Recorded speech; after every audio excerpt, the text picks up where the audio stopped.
was young, I was an engineer and I worked in physics, and I was interested in the equations and the science, but I found I wanted to know more about where they came from, who came up with these ideas and why. Why were some ideas discovered in certain places? Why did certain people come up with certain things and not others? So I became a historian, and now I study the history of science. So you are a historian and a scientist? Yes, yeah. Both. You are Jewish? I'm not. You're not. I visited Israel. You look like. What did you think about Israel? I very much enjoyed my time there. I was on an archaeological dig. This was also archaeology. Also archaeological. This was 1996 and 1997. Why are you also interested in archaeology? In archaeology? That is my mother's influence. She's always been interested in archaeology, so she taught me.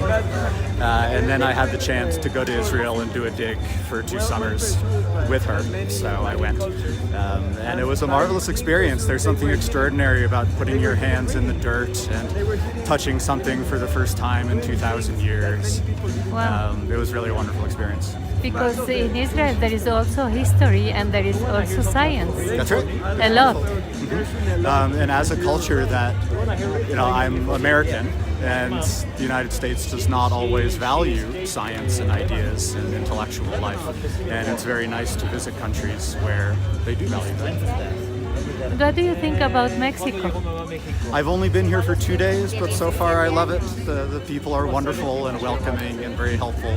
I visited the archaeological sites outside the city, Teotihuacan, and it was wonderful, and I'm looking forward to coming back again. What is the importance of him being Jewish?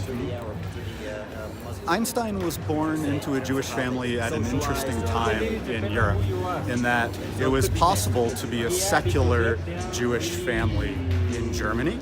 So everyone knew he was Jewish, but it didn't particularly matter. There weren't legal restrictions, there weren't rules about what he could or couldn't do.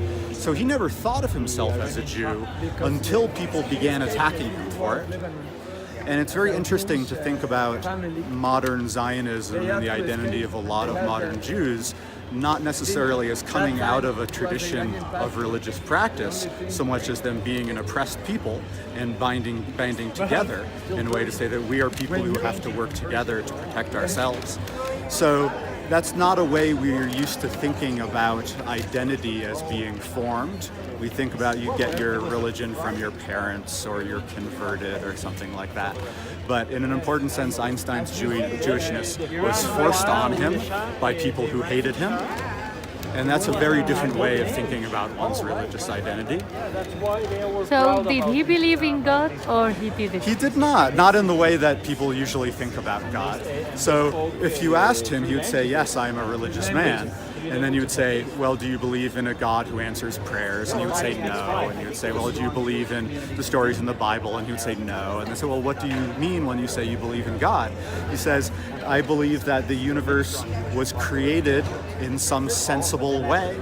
And the fact that we can understand the universe is God. And that idea he gets from Spinoza, this 17th century Jewish philosopher, that God isn't a being, but it is a property of the universe. And you worship God by doing science, for instance, by uncovering the laws of nature. And that's the highest religious achievement for Einstein. Thank you very much.